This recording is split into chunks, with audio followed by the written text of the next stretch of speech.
आणि मग आता पुढचं वर्णन कुंडलिनीचं येत आहे आता. नागाची ती पिल्ले कुंकुमे कुंकुमे जे नहाले, वेटोळे घालून बैसले तैसे अर्जुना. पूर्वी हे जे दोष होते, हे दोष असे वेटोळे घालून घर करून बसलेले होते गुपचूप. ते दोष काही बाहेर पडत नव्हते. कसं, तर जशी ते नागाचे पिल्लं असतात ते असं गोल वेटोळं करतात आणि गप्प बसलेले एकदम, हालत नाही ढोलत नाही काही नाही. वेटोळे घालून बैसले तैसे अर्जुना, ऐसी ती कुंडलिनी वेटोळे 3.5 घालुनी, जशी अधोमुख सर्पिणी झोपली असे.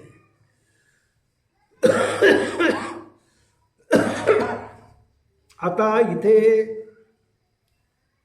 कुंडलिनी ही कोड लँग्वेज आहे. कुंडलिनीचा सरळ सरळ अर्थ मन असा आहे.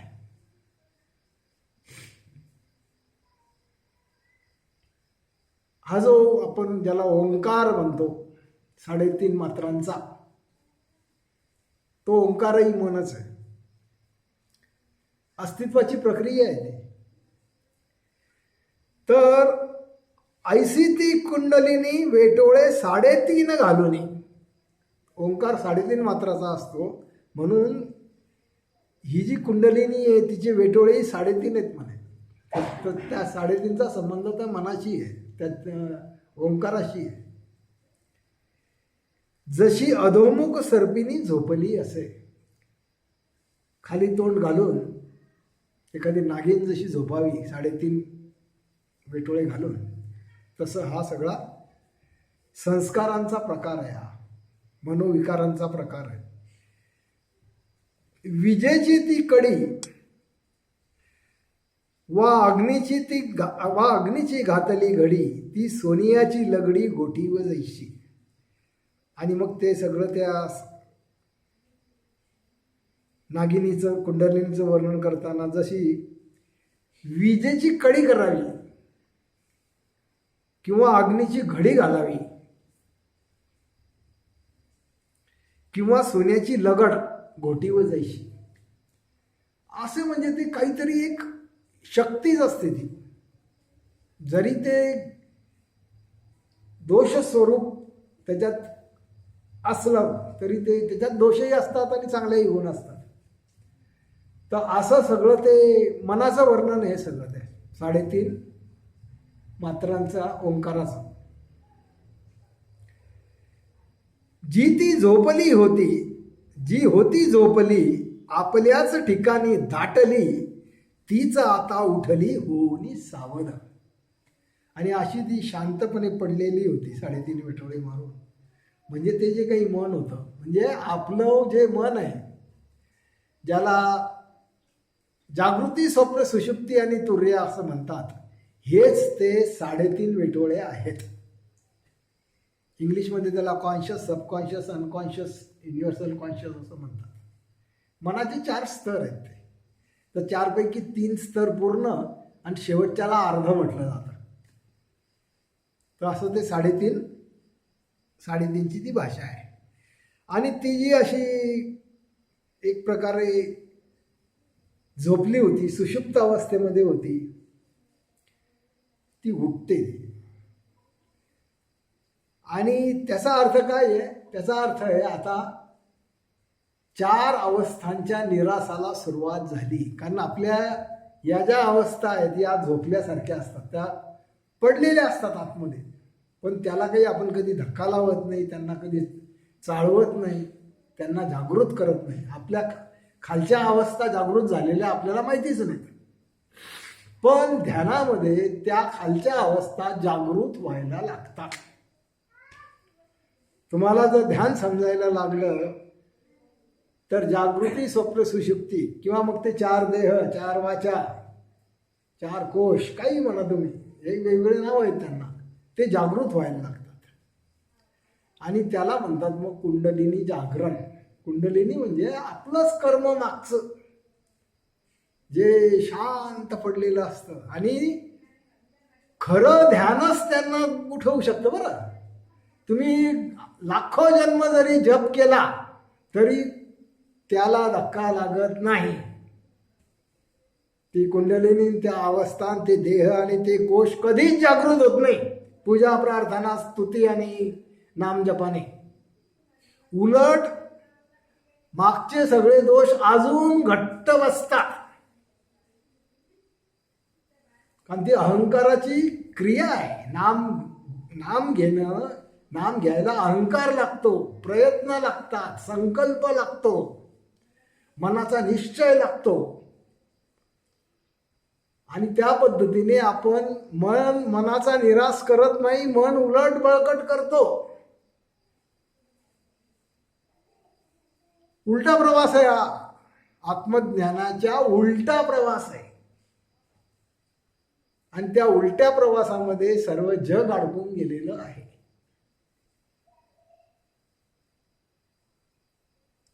आणि ते आतले असे हे कर्मसंस्कार जर त्यांना झोपेतून जागवायचं असेल तर त्याला खऱ्या ध्यानाशिवाय पर्याय नाही. आणि खरं ध्यान म्हणजे दुसरं काहीच नाही, गप्प बसायचंय फक्त, गंमत बघायची आहे. एकांतरी निश्चळन जे निहाळता केवळन, विसरले सकळ संसार जात. ना तरी जाणीवेच्या आयनी, करता दधी कडसनी, मग नवनीत निर्वाणी दिसो लागे. काहीच करायचं नाही, शांत बसायचं.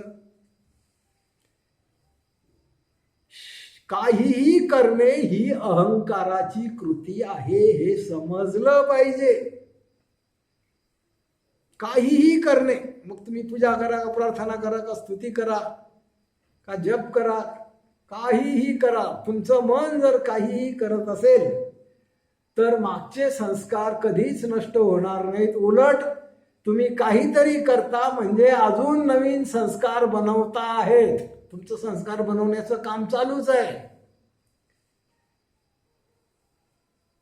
जागेपणी जप घेतला तर ते वरवरचे संस्कार आहेत ऐकवायचे, पण पुढे अशी वेळ येते की तुम्ही जप न करताही तुमचा जप आतमध्ये चालू असतो. त्याला अजपाजप म्हणतात. हा अजपाजप आतमध्ये एकदा कधी जाऊन बसला, तुमची सुटका कधीच नाही मग भवचक्रातून. अनेक मी असे माझे मित्र पाहिलेले की सांगतात आम्हाला आता काहीच करावं लागत नाही, आता जप आपोआप चालतो म्हणे. आणि त्याचं लय कौतुक त्यांना. पण यांचे स्वभाव बदलत नाही, यांच्या काही कशातच काही फरक पडत नाही आणि यांचं जप चालू असतात. आणि उलट एक प्रकारचा अहंकार येतो, क्रोधीपणा येतो, कोपिष्टपणा येतो. पक्का ते एकदम असं सनातनी वृत्ती निर्माण होते.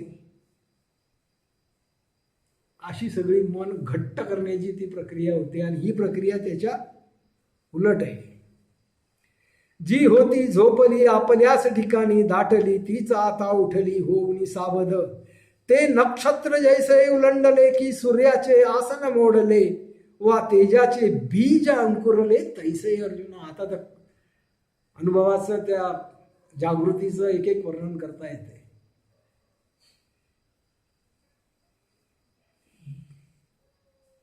जी होती झोपली आपल्याच ठिकाणी दाटली, तीच आता उठली होऊन सावध.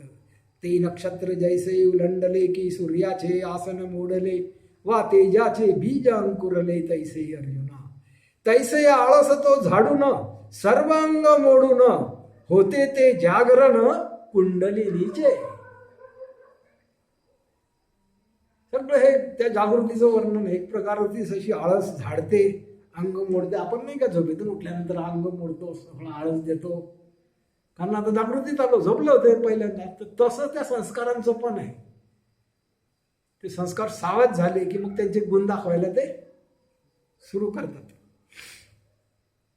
बहु दिवसाची भुकेली जी डिवचून जागी केली, ती नागिन पा उभारली तैसी अर्जुना. एखादी नागिन आहे,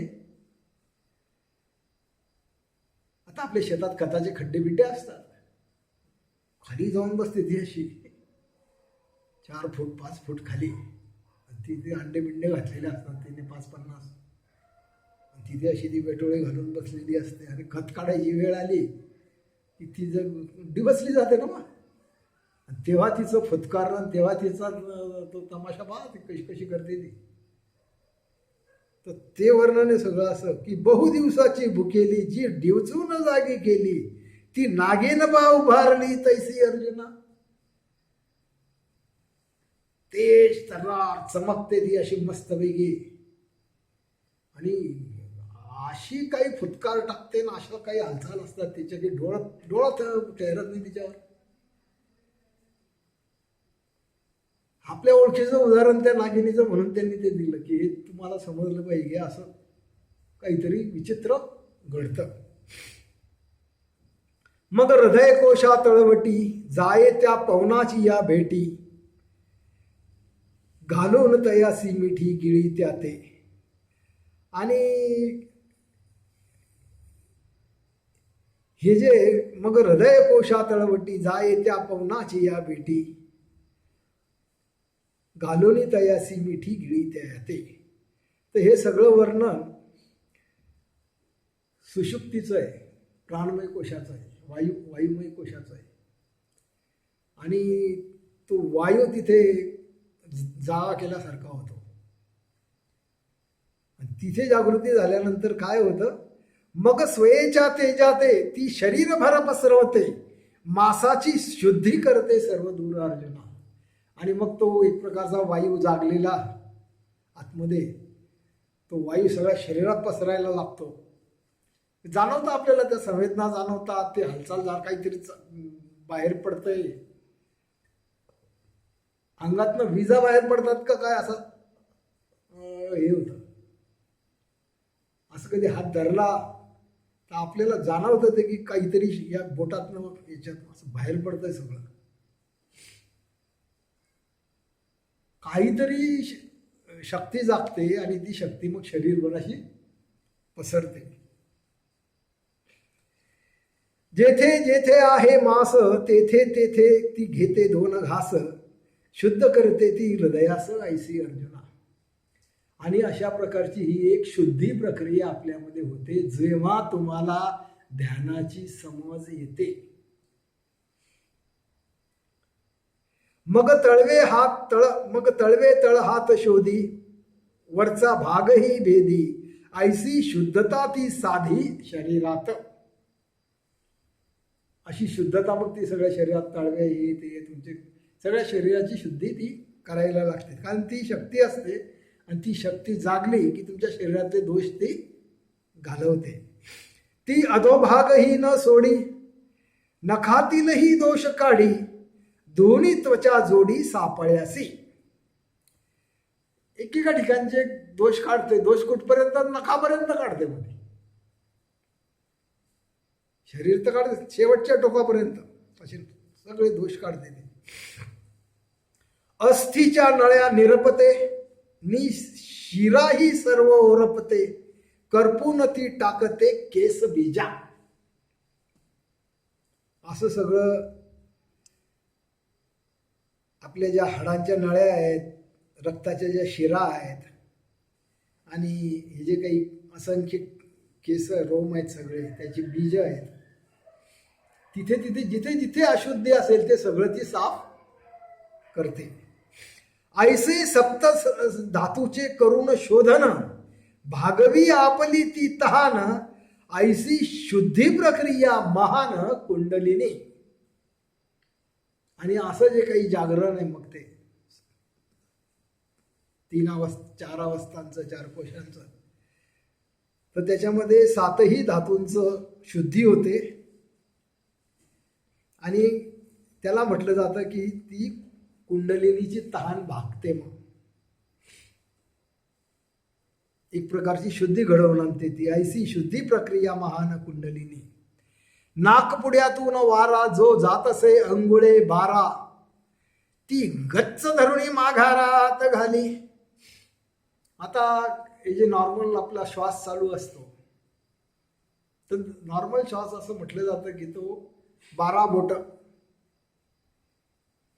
असा 12 बोटापर्यंत तो जाणवतो. आपण श्वास असं घेतो, असं सोडला की तो 12 बोटापर्यंत जाणवू शकतो तो. तर असं हे जे काही नाकपुड्यातून वारा जो जात असे अंगुळे 12, तो गच्च धरुणी माघारा आत घाली. आणि ही कुंडलिनी जेव्हा जागृत होते तेव्हा तुमचं मन शांत व्हायला लागतं. मन एकदम शांत होतं. आणि मन आणि श्वासाचा संबंध आहे. तुमचं मन डिस्टर्ब झालं की श्वास जोरात चालायला लागतो. क्रोध आला, भीती आली, वासना जागली, तर श्वास हा जलद आणि जाणवेल असाच आपल्याला समजतं की आपला श्वास जोरात चालायला लागला आता. क्रोधाच्या घटनेत, वासनेच्या घटनेत श्वास जोरात चालतो. पण ही उलटी घटना आहे. मन शांत होत आहे, शुद्धी होते. तर अशा वेळी तो जो 12 अंगुळे जाणारा वारा आहे तो गच्च धरुणी माघारा आत घाली. हळूहळू हळू तो श्वास असा आखूड आखूड होतो. 12, 10, 8, 6, 4. आणि एक वेळ अशी येते की पूर्ण आतमध्ये घालते. म्हणजे याचा अर्थ तुमच्या श्वासोश्वासाची प्रक्रियाच बंद होते, हा त्याचा अर्थ आहे. बाहेर जाऊ देत नाही. एकदा श्वास मध्ये घेतला तो मध्येच. हे सगळं समाधीच्या अवस्थेतलं वर्णन आहे बघा. जेव्हा समाधी लागते तेव्हा तुमचा श्वास, जेव्हा आत्मज्ञानाची घटना घडते तेव्हा श्वास प्रक्रिया बंद पडलेली असते. श्वास प्रक्रिया बंद पडल्याशिवाय समाधीची घटना घडत नाही. आणि समाधीतून जागृती जेव्हा मनुष्य येतो तेव्हा पहिला अनुभव श्वासाचा आहे. मोठा श्वास केला जातो. ही जे असं श्वास पहिल्यांदा 12 अंगुळे 10 अंगुळे हे करता करता 0 अंगुळे होऊन जातं. आणि मग असं येतं श्वासोश्वासच बंद पडतो. जो मध्ये घेतला तो बंद, बाहेरही पडत नाही, आतही घेतला जात नाही, पूर्ण बंद. असं जरी असलं तरी किंचित प्रमाणात श्वासोश्वास चालू असतो जो आपल्याला समजत नाही. नाही तर तो मरून जाईल ना. श्वास जर 100% बंद पडला 5-10 मिनिटं तर तो काही जिवंत राहणार नाही देह. पण ते थोडंसं काहीतरी हवा चालू असते, पूर्ण बंद नसते. परंतु श्वास बंद पडल्यासारखी ती घटना आहे. ऐसे श्वास मंद होता अपान ऊर्ध्वाची संपते भेदता आणि चक्रांची गतिमानता शांत होई. आणि असा जेव्हा श्वास मंद होतो तेव्हा साहजिक मनही शांत होतं. आणि अपान ऊर्ध्वाची संपते भेदता, अपान वायू आणि ऊर्ध्व वायू, वर येणारा वायू आणि खाली जाणारा वायू, यांच्यात फरक, भेदता राहत नाही, फरक राहत नाही. म्हणजे याचा अर्थ काय, ते एकत्र होतात, एकच होऊन जातात ते. आणि त्यावेळेस आणि चक्रांची गतिमानता शांत होईल.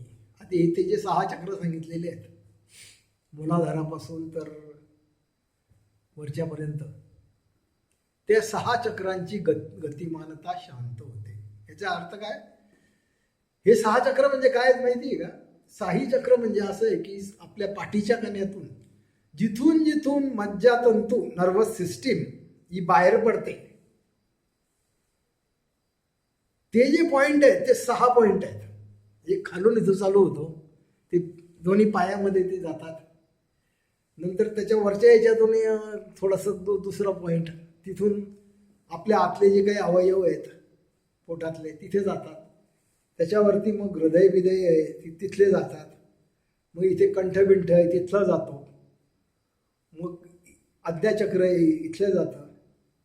तर असे हे 6 चक्रांच्या त्या जागा, ते चक्र म्हणजे नर्वस सिस्टीम, मज्जातंतू आणि त्या पाठीच्या कण्यातून जे मज्जातंतू बाहेर पडतात, तो जंक्शन पॉइंट आहे तो. त्यांना त्यांनी चक्र असं नाव दिलेलं आहे. आणि तिथे आपल्याला सगळ्या संवेदना अनुभवायला मिळतात. कारण ती शक्ती जागृत होते त्यावेळेस सगळं ते आतमध्ये जाणवायला लागतं की अरे इथं काहीतरी होऊ राहिलं.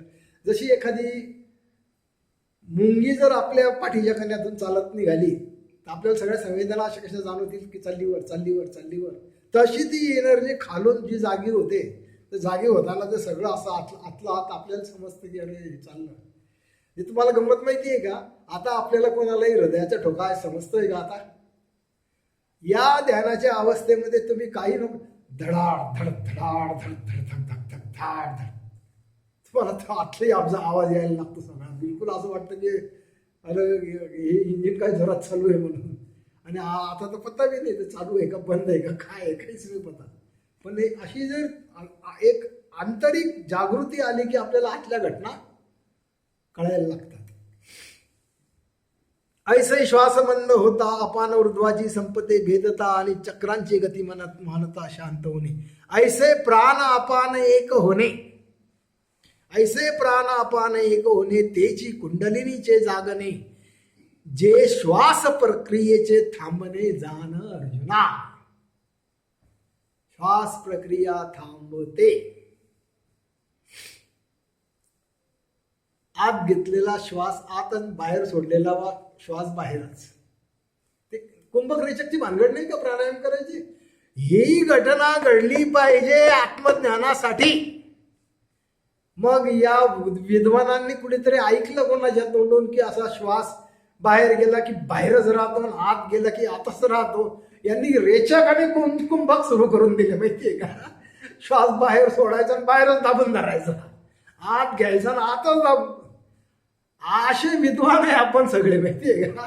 आणि त्याला म्हणतात मग प्राणायाम. पण हा सगळा प्रयत्न कुठून आला?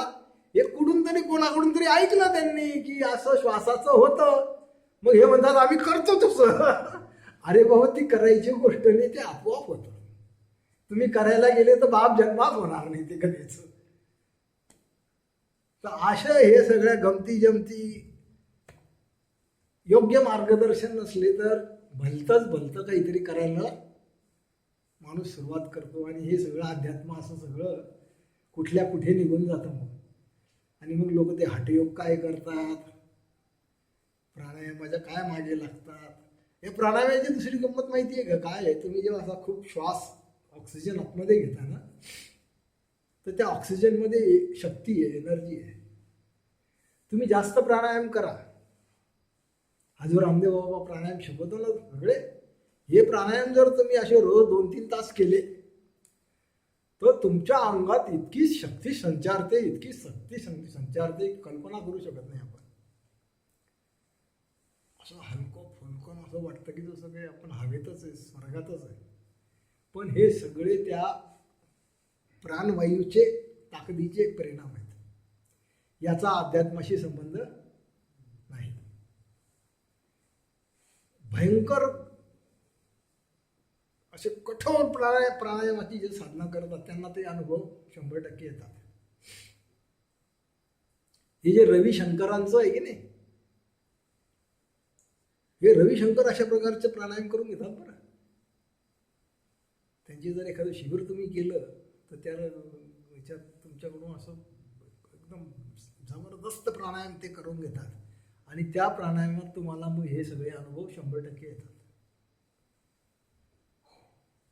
पण हे बळजबरीचे अनुभव आहेत. हे काही खरं ध्यान किंवा ह्याच्यातून काही आत्मज्ञान काही कोणाला कधी होत नाही. उलट काय होतं, अशी यांच्यात शक्ती संचारते मग यांच्यात रजोगुण संचारतो माहिती आहे का. आणि रजोगुण संचारला की मग आसाराम बापू तयार होतो, दुसरं काही होत नाही.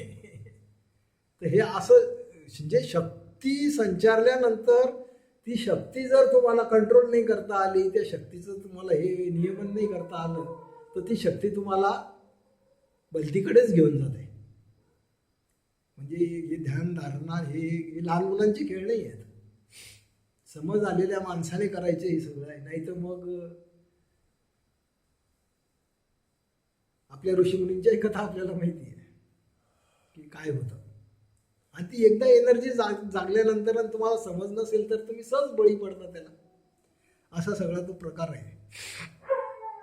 ऐसे प्राणापाने एक होणे तेची कुंडलिनीचे जागणे जे श्वास प्रक्रियेचे थांबणे जाण अर्जुना मग जाणून पृथ्वी धातूस करी तयाचा एक घास